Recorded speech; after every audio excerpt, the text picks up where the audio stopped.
Assalamualaikum warahmatullahi wabarakatuh. Perkenalkan, nama saya Muhammad Fikri Ariksyah Rahman dengan NIM 202410102097 dari kelas Desain Analisis Algoritma B.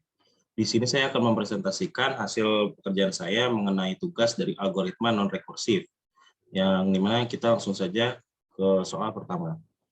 Nah, di sini soal pertama, soalnya adalah terdapat baris bilangan UN sama dengan 1, min 2, 3, min 4, 5, min 6. Nah, untuk soal A, yaitu buat fungsi iteratif untuk menghitung UN. Nah, di sini kita dapat memperhatikan ya, bahwa setiap angka genap ini dia ditambahi oleh min, dikalikan min 1. Seperti itu. Jadi, untuk ganjil ini 1, 3, 5, dan seterusnya. Dan untuk genap, ini 2 dikali min 1, 4 dikali min 1, 6 dikali min 1, dan seterusnya. Nah, untuk membuatnya, kita dapat menggunakan seperti ini, algoritma, kita namakan deret dengan inputan N. Lalu tujuannya adalah tentunya untuk mencari nilai dari suku ke N. Ya. Nah, inputnya itu N, outputnya itu tentunya suku ke N atau UN.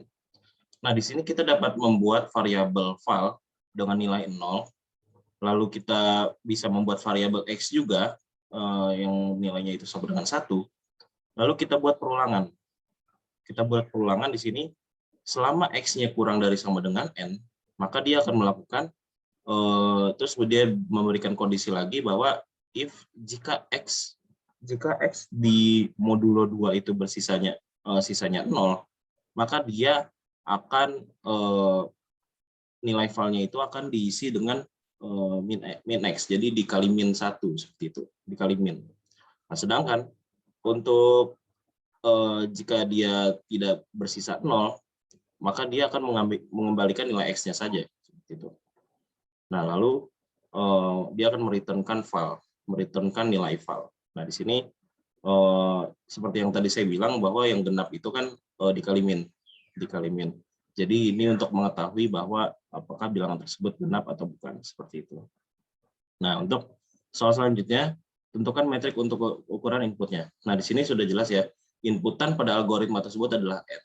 Nah, jika N bertambah besar, maka banyaknya eksekusi loop pun bertambah, sehingga kita dapat katakan bahwa N merupakan ukuran inputnya, seperti itu. Nah, untuk tentukan basic operation.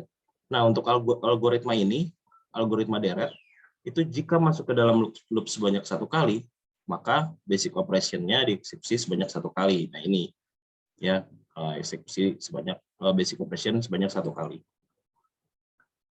Lalu jelaskan apakah untuk input yang ukurannya sama banyaknya, eksekusi basic operation bisa berbeda. Apakah diperlukan analisa base case, worst case, dan average case. Nah, pada kasus ini tidak diperlukan analisa base case, worst case, dan average case, karena eksekusi basic operation-nya selalu sama ya, adalah sama. Nih, sini sudah saya jelaskan sama untuk eksekusi setiap basic operation-nya. Lalu kita lanjut ke soal E, di mana persamaan deret untuk CN. Nah, di sini tentunya CN dengan batas atasnya N ya, dengan batas atasnya, lalu I-nya sama dengan 1. Ini 1 untuk angkanya 1.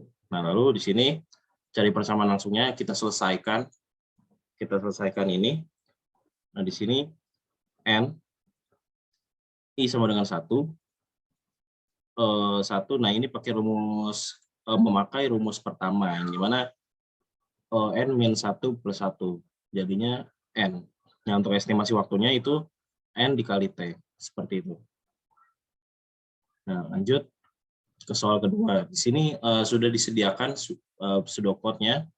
Nah, untuk soalnya yaitu estimasi running time algoritma unique element. Nah, di sini kita bisa menganalisa untuk base case, worst case, dan average case, karena setiap basic operation itu tidak sama ya ininya, jumlahnya. Lalu di sini kita dapat membuat kasus untuk base case-nya, persamaan untuk base case-nya, yang dimana base case itu ditemukan ketika elemen pertama sudah benar ya, jadi langsung ketemu seperti itu. Nah, di sini kita dapat membuat Cn dengan batas atasnya N, lalu di sini batas atasnya N, di sini I sama dengan 1, nah ini 1. Lalu di sini worst case-nya, nah di sini worst case-nya, di sini N-2, kan ditemukan pada elemen terakhir ya. Jadi sigma N-2, I sama dengan 1, lalu di sini N-1, N-1, sigmanya ada 2 karena dia ada perulangan di dalam perulangan, seperti itu. Lalu ininya 1. Nah, untuk penyelesaiannya kita menggunakan rumus manipulasi dan rumus deret yang sudah dijelaskan di pertemuan sebelumnya. Nah, di sini kita dapat menguraikan sigma yang terdalam terlebih dahulu. Jadinya kita menggunakan rumus 1, rumus deret 1, N-L plus 1, jadinya N-1, batas atasnya ini N-1 kita tulis, min di bawahnya ini kan I plus 1, jadi dikali min I, min 1, lalu di plus 1. Nah, lalu di sini kita jumlahkan, maka nanti akan ketemu seperti ini, N-2, batas bawahnya I sama dengan 1, N min I, N-1 min I. Nah, ini dapat kita pecah menggunakan rumus deret, rumus manipulasi kedua, di mana di sini kita pecah dengan sigma batas atasnya N-2, I sama dengan 1, N-1 dikurang dengan sigma batas atasnya N-2, batas bawahnya I sama dengan 1, lalu ini I. Nah, di sini langsung bisa kita operasikan saja. Ini N-1-nya bisa kita keluarkan, N-1, lalu di sini jadi 1. Lalu di sini kita bisa menggunakan rumus deret kedua, yang dimana N, rumusnya itu adalah N plus 1 per 2. Nah, di sini N-2, lalu ini N-2 plus 1, lalu ini 2. Kita masukkan sesuai batas atas dan batas bawahnya. Nah, ini langsung saja, ini N-1, lalu ini juga hasil dari ini N-1 dikurang dengan ini kita turunkan. Nah, nanti ini jika sudah seperti ini kita tinggal mengkalikan, menjumlahkan, mengurangkan seperti biasa. Nanti hasilnya akan ketemu N kali N-1 per 2. Seperti itu. Nah, untuk average case, untuk menghitung average case, kita perlu membuat tabelnya terlebih dahulu untuk menentukan persamaannya nanti.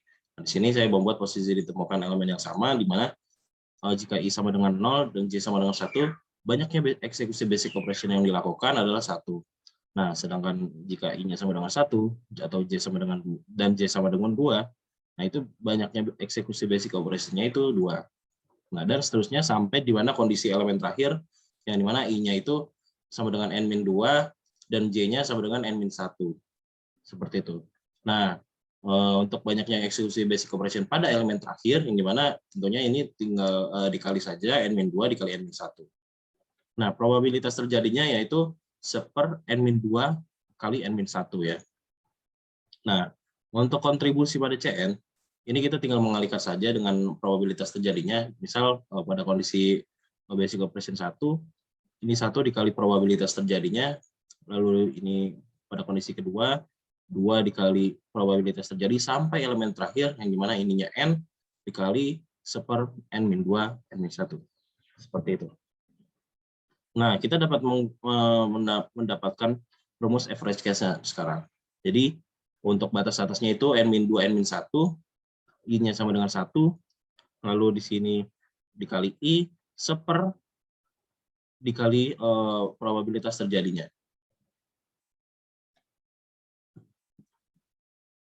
Maaf, dikali ini kontribusi pada CN. Kontribusi pada CN 1/(N-2, N-1). I dikali 1/(N-2, N-1). Lalu ini dapat kita selesaikan seperti biasa. Ini dapat kita keluarkan 1/(N-2, N-1-nya, kita keluarkan. Lalu ini tinggal I dikali I. Kita menggunakan rumus deret 2, yang dimana 1/(N-2, N-1 kita dapatkan hasil ini dari penguraian rumus deret 2 dari persamaan summation ini. Nah, jika sudah bentuknya sudah seperti ini, maka ini tinggal dioperasikan saja seperti biasa, nanti hasilnya akan ketemu 3/2, seperti itu. Nah, untuk estimasinya, base case-nya karena tadi N, base case-nya N, jadi kita tinggal N dikali T. Nah, ini N ya sebenarnya. Ini N. N, lalu N kali T, lalu untuk worst case-nya ini kan tadi kita menghitung ketemu N kali N-1/2, di mana jadinya untuk worst case, estimasi worst case-nya itu N kali N-1/2 kali T. Untuk average case-nya itu 3/2 kali T. Nah, seperti itu. Untuk estimasi dari masing-masing kasus ya, atau case. Lanjut, soal ketiga, suatu matriks 2 dimensi akan dicek apakah memiliki elemen di mana A, I, J sama dengan A, J, I. Nah, kita pertama buat fungsi iteratif untuk mengecek kondisi tersebut. Nah, di sini kita dapat menamakan algoritma cek matriks dengan inputan array 2 dimensi. Lalu tujuannya yang tidak lain adalah mengecek apakah memiliki elemen di mana A, I, J sama dengan A, J, I.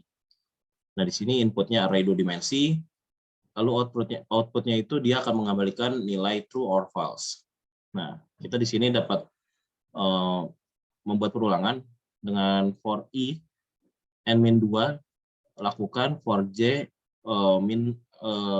I plus 1 sampai n-1, dan kita berikan kondisi di mana jika A, I, J sama dengan elemen A, J, I, A, J, I, maka dia akan mereturnkan true. Nah, jika tidak, dia akan mereturnkan false, nilai false. Seperti itu. Lalu untuk soal kedua, tentukan metrik untuk ukuran inputnya. Nah, di sini inputan dari algoritma tersebut adalah A. Nah, nilai A ini tidak akan berpengaruh pada banyaknya loop yang akan dieksekusi nanti. Namun jika nilai M dan N semakin besar, nilai M dan N ini maksudnya adalah nilai dari panjang dimensi, panjang array. Panjang array, jika nilai N dan M semakin besar, maka loop yang dilakukan juga akan semakin banyak. Nah, seperti itu.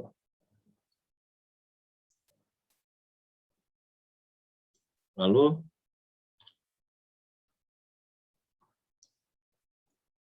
nah ini tentukan basic operation. Nah, basic operation-nya itu terdapat pada kondisi pengkondisian ini. A, J, I, yang ini, kondisi yang pertama. Lalu, ini N ya, ini N. Lalu di sini,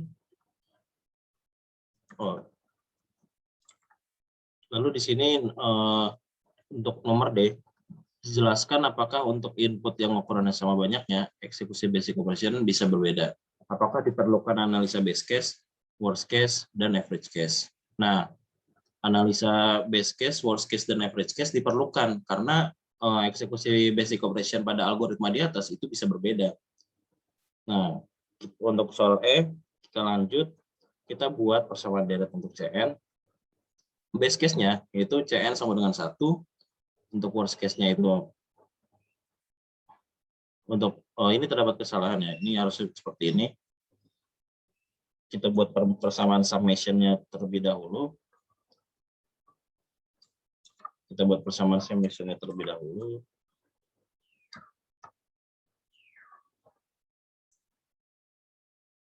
Nah, ini kita buat persamaan summation-nya terlebih dahulu dengan kondisi N I sama dengan 1, 1.